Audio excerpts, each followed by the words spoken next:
Hey folks, David Stewart here. Homework sucks. That is the thesis today. Nobody likes homework. Students don't like homework, of course. You don't want to spend all day doing things that you dislike to then come home and do more things that you dislike 10 feet away from your Xbox or 10 feet away from being outside when it's extra annoying to be doing those things. Parents don't like homework because you don't like to come home after you've been working and then try to force your kid to do something that he doesn't like to do. You don't like him to lose 2 hours, 3 hours of family time or his own time for leisure so that he could be happy and well adjusted. And you certainly don't want to lose 2 to 3 hours of your time trying to instruct the student on how to do his or her homework or trying to force them through the process of doing something that they abhor. Students don't like it. Parents don't like it. Seems like teachers don't like it either. They always complain about having to grade the homework. So why do we have homework if it seems like nobody likes it? Surely there must be some hidden benefit. I don't think there is. I think that the benefits to homework are pretty much nil, and it's nothing but negative consequences, but it is a thing which has been so heavily ingrained into the American academic experience. People can't think of not having homework. Parents can't think of their kids not having homework. If their kids don't have homework, then maybe the teacher's not doing enough. Teachers can't think of not giving kids homework because it's like, what if somebody judges me negatively for not giving homework? And of course, students don't want homework, but don't need to say any more about that. Well, I think homework is something that is for the birds. I don't think that teachers should give it. And let me give you a couple of reasons why. Let's talk about this a little bit. So first of all, built into every homework assignment is the claim that the school day is not long enough.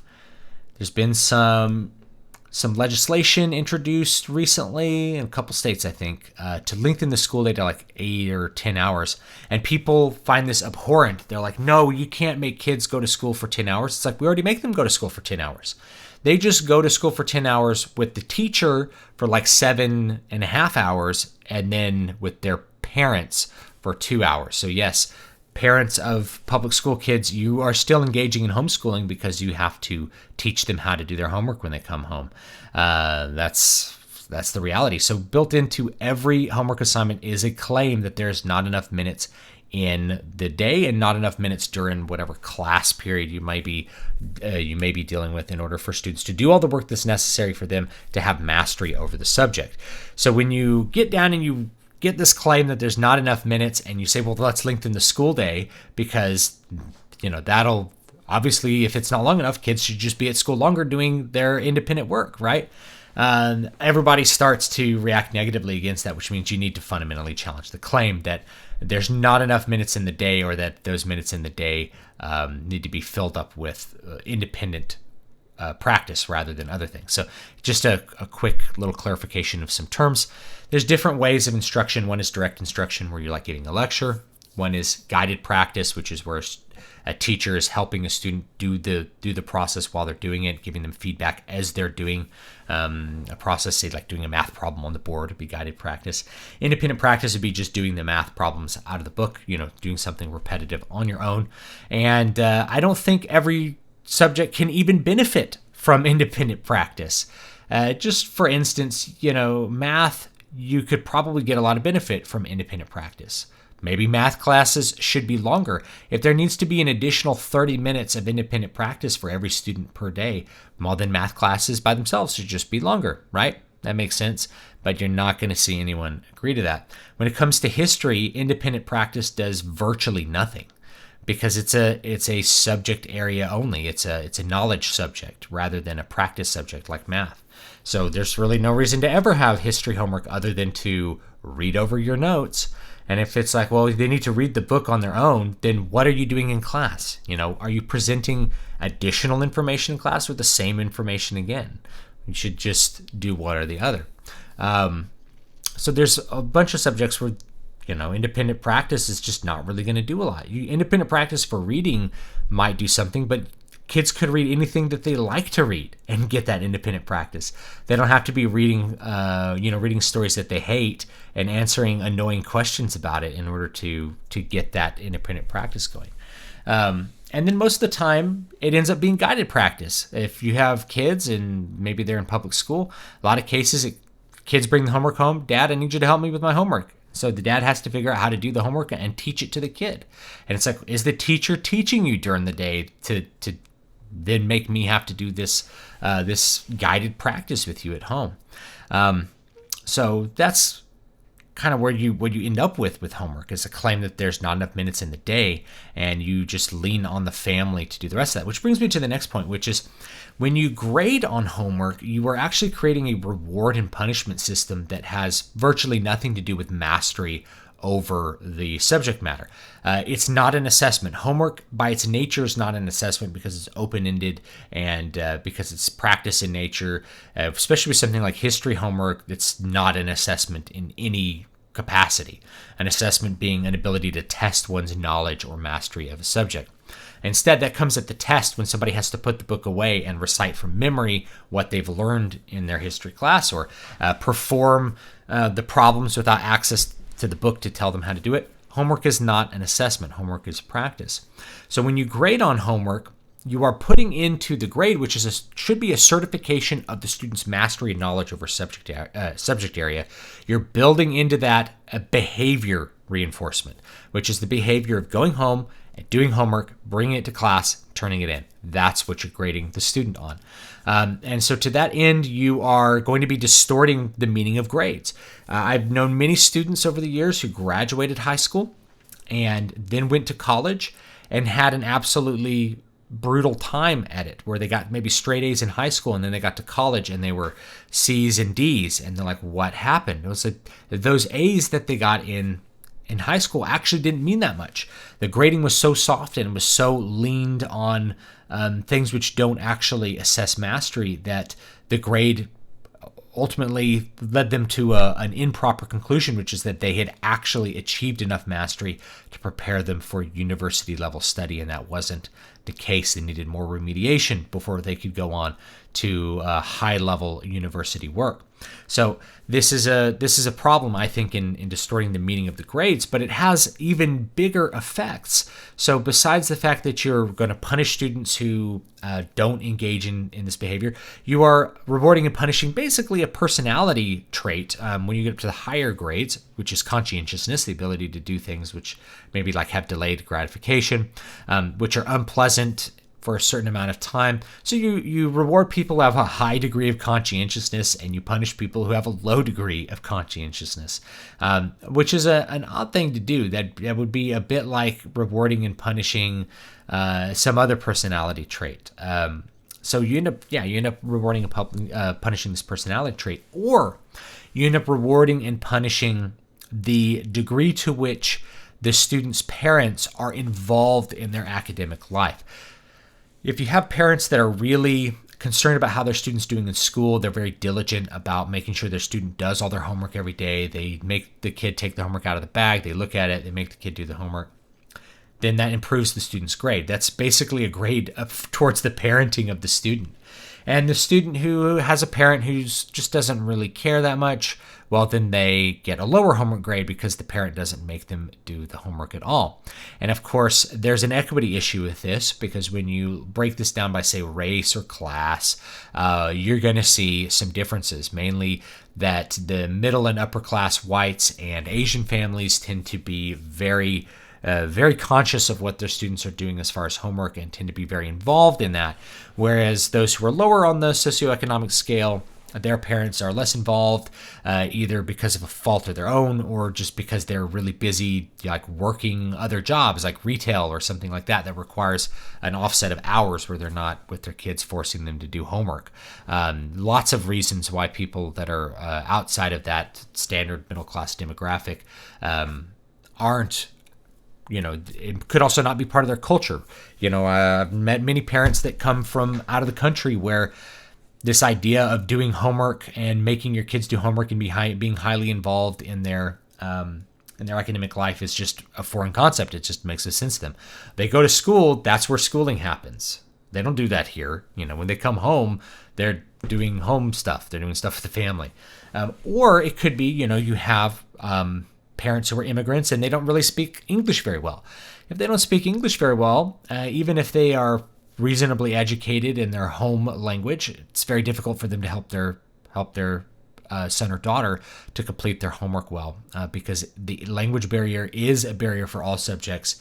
Don't believe the myth that just because somebody can do, just because math problems look the same to someone in Mexico as they do in the United States, that somebody who doesn't speak English can just do math well. That's you have to access instruction through language. That's just kind of the nature of the game. So the student may have a parent that doesn't speak English that well, which means they can't help them with that. The parent may be lower educated because they are poorer, and poverty and low education go together, which means they have a lower or diminished capacity to help their student, even if they want to. They're not a college-educated parent that can easily grasp and figure out what the teacher was trying to mean or say with an assignment and then help their student to succeed at it. So they have diminished capacity. You end up grading things that are not up to the student, which is their home life situation. And so when you look at it in a broad sense, then there's equity problems, which are a concern in education. And so that contributes to the gap. There's an achievement gap between, say, the middle and upper class and those who are on the lower end, which of course also involves race, because those things are not equally distributed either. So you do end up with an equity issue when you introduce homework. And lastly, I would say that there's not really much evidence that homework increases mastery when you do assessments. You can see this actually with standardized tests, as students that have very good grades in a subject area do poorly on the standardized test, and students that have mediocre grades in the subject area do very well on the standardized test. You can see students that don't do homework at all may have a high test average, and students who do all of their homework very diligently may have a fairly low test average, which just means that you're testing different capacities for students. Like your standardized test might be, say, like approximate to IQ on some level. And of course, doing homework or not doing homework is not going to alter your IQ. So that's good evidence that doing homework doesn't make you smarter. It may make you know part of a subject matter better, but it doesn't make you smarter. And so any kind of test that tends to be more approximate for like an intelligence test of some kind, it's not going to affect that. But even if you go to subject matter mastery, like standardized tests like we do in California for a subject matter, everybody complains about these tests, but one of the things that gets revealed every time we look at the data is that the students who are doing really well in class don't necessarily do well in the standardized test, and a big reason for that is homework kind of buffs up that grade or distorts what the meaning of the grade is. So when you actually look at assessment, there's really both in the field, as I've worked in the field and looked at actual data of students that are in front of me, no evidence that homework actually increases their ability to master a subject. And then there's a number of academic studies as well that look at it and see very minimal, if any, benefit to it. So the kids who were very diligent about doing their homework saw a very, very small increase in their mastery, whereas those who didn't do their homework seemed to still be okay when it came to assessment. Now, there is a small argument that I think is pretty valid for students in the high school area to do homework as part of a college preparatory approach to education, meaning, they're taking like college prep algebra. And if you get to the college level, and of course I was an instructor at the college level, both the 2-year college and the university level. When you get to that level, the way a class is actually organized is you just have several lectures per week, say 3 lectures for a 3-unit class. And then everything else you're expected to do outside of class. That would mean any kind of homework, any kind of independent practice, like problems out of a math book. You'd be expected to do that on your own. A lot of times professors don't grade that because they don't have to grade it. There's no pressure for them to grade it. It's really about the assessment and the test, because the assessment is the actual test of the knowledge of the subject area. Or it could be something like history, where there's really not independent work to do other than reviewing your notes and making sure you know the information and have an understanding of what's there, reading maybe additional books on the subject area to really get a grasp on historical events. So because the college experience is really very much about limited class time, say 3 hours a week for a whole class versus 5 hours at the high school, and a lot of independent work, there is some valid argument to say that this is necessary. Now, I've heard a bunch of other weird kind of out of field arguments about why kids need to be doing homework. And one of the weirdest ones is like to prepare them for the workplace, which is bizarre. They're already going to a place that they don't want to be. They're already going to school and doing things which they don't enjoy for themselves for like 7 hours a day. Does that prepare them for work? Oh no, that doesn't prepare them for work. That's education, but the homework will prepare them for work. It's like there's no jobs that require you to do homework. Not in the way that you have to do it at school, right? Which is doing homework like reading something and answering questions. How is that going to prepare you for independent work as like a paralegal or something? It's not. It's not going to prepare you in any way, really. It's supposed to exercise your conscientiousness, but that may actually not be a thing that could be well exercised. I guess that's a whole different discussion, is whether you can improve your own conscientiousness. But that's the crux of the argument, is that it's going to somehow make you either more conscientious or get you used to the real life, which is full of homework. Now, the thing is that teachers take their work home with them and they do homework. They grade the homework that they give to their kids. So to them, real life really is clocking out and going home and doing more work for your work.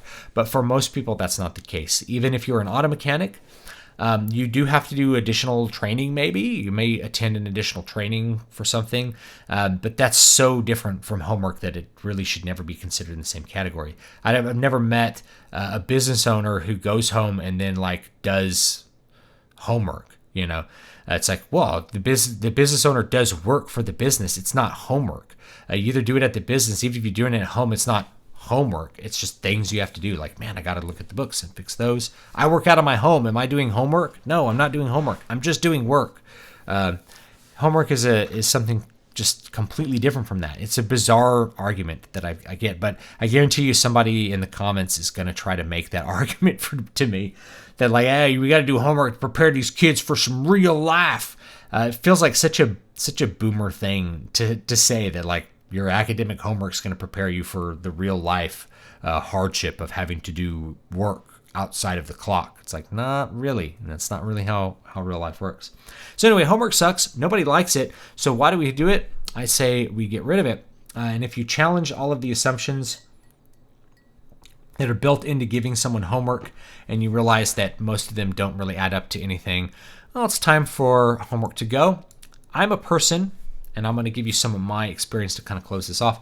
I'm a person that I like to say I adjust my expectations to reality, not the other way around. I don't try to alter or warp reality to conform to my expectations of it. And that has made me have a much better time in education than lots of teachers, because lots of teachers have a significant amount of cognitive or emotional distress when students won't do what they think that they ought to do, or things are not working out for them.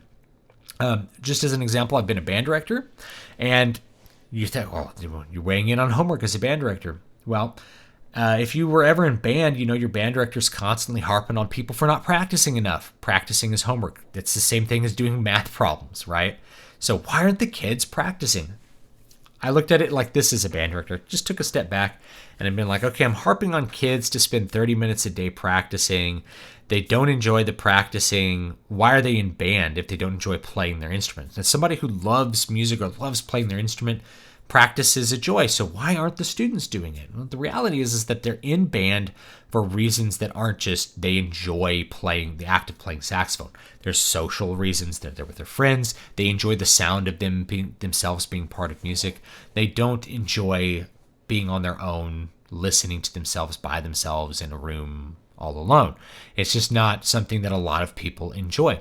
So when I was a band director, one of the things that I did was I basically said, hey, I'm not going to tell kids that they have to practice, or I'm going to really try to dial it back. I'm going to get rid of this approach that's like everybody needs to be practicing 5 hours a week, and then having some sort of crisis when your band is not as good as you want it to be. The band is as good as the kids want to be. Kids that enjoy playing their instrument, they would play it outside of class anyway. Kids that didn't enjoy it, I'm just causing them distress because they are having to spend a bunch of time doing something they don't want to do. They're not focused when they do it. They don't know how to do it well. They're not interested in doing it well. They don't even really improve that much with practice. That's another thing I figured out, is that there's students who you can force them to practice and they just don't get that much better, and another student who practices and just immediately takes off and is amazing. Maybe there's like a level of talent there. So I didn't do that, and I just looked at where the talent level was with the group, picked literature that fit what I had there, and modified it in whatever ways I needed to. So if somebody needed a really easy part, maybe I'd quickly rewrite the part, cut some stuff down, make it a little easier. And if somebody was really exceptional, I'd find some way for them to really grow and kind of test their skills. But I didn't really take an approach that required the band to be more like that, was looking at the band as trying to force them to grow on some level. We just picked literature that fit what they were at, and they had a great time doing it for the most part. Not always, obviously, but for the most part at least. And that kind of really alleviated a lot of distress for me, because there's so many band directors that are always upset that their kids won't practice or aren't performing as well as they think that the kids ought to perform. And it's like, I just try to adjust my expectations to reality, not the other way around. And I've held that for other academic areas I've taught and other things that I've done. It's like, the students have capacities that are what they are, and you have to teach to those capacities, not the capacities that you wish that they had, the capacities that they have. And part of it might be homework. So if you're a teacher and you're teaching, it doesn't matter what subject, if you're teaching math, and especially if you're teaching a contingent of students that are maybe are students of immigrants, and they're not going to get a lot of home support for their homework, you really shouldn't lean on homework as the primary way for them to engage in that independent practice, because they're just going to end up letting you down, and you're going to end up grading people down for not having their parents support them outside of class. So it'd be better to look at, once you test it out, these kids don't really do homework. That means I have to adjust my instruction style. I have to adjust my approach to being in the classroom to take into account that they're not going to be doing work outside of class, and therefore all of the independent practice stuff, or the vast majority of it, needs to be happening in class, where I can do that. And then maybe that means you don't get as far through all the standards as you'd like. The reality is that if you didn't acquiesce to that, you're still not going to get through all the standards. The difference is that by the time you get to the standard that you want to achieve within the school year, where you have to get through 20 standards, we're going to get to standard 20.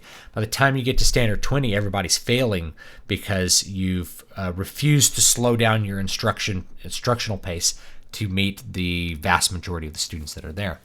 This is another problem with homework too, and this is just a general academic problem, is that we group students that are too diverse in their capacities together, which means that you have bored students and you have students that are bound to fail because the class moves too quick for them. They aren't able to keep up the pace of instruction. That's reality. That's a whole different can of worms to open up. But homework is something that I think more people should take a look at banishing from their lives. So thinking about homeschooling, there's no homework in homeschooling because you're already at home working, just like how I work from home, it's not homework. So if you're doing homeschooling stuff with math, that independent instruction, takes as long as it's going to take, and you do it every day. So there is no homework. So when you're doing homeschooling and you finish the lessons for the day, that's the end. That's the end of instruction. There's no more homework to do. And if you're trying to do homeschooling so that the kids have some homework at the end of the day to simulate the public school experience, why would you do that? Especially knowing that the basic claim is there's not enough minutes in the day. You take as many minutes as you need for each subject, and you probably end up with a more efficient day overall. But for whatever reason, this is a sacred cow. Everyone wants to have homework in their schools for some psychic reason. It makes them feel better about what they're there. They feel pressure to do it. They feel good about rewarding certain kids for doing well at it. They're afraid their administrator is going to get upset that they're not assigning enough homework. I think the reality is that most people will be quite happy to have little to no homework, a significant reduction in the amount of outside schoolwork that you are trying to make students do. So thanks so much for listening to this little rant or whatever I had. So leave me your thoughts down below on homework, and I'll see you guys next time. Oh, newest book, City of Silver. It's out on Amazon. 99 cents for the ebook. I think $6.25 for the paperback. This is a fun one. I call it 310 to Yuma, but fantasy. And that's it. So I'll see you guys next time.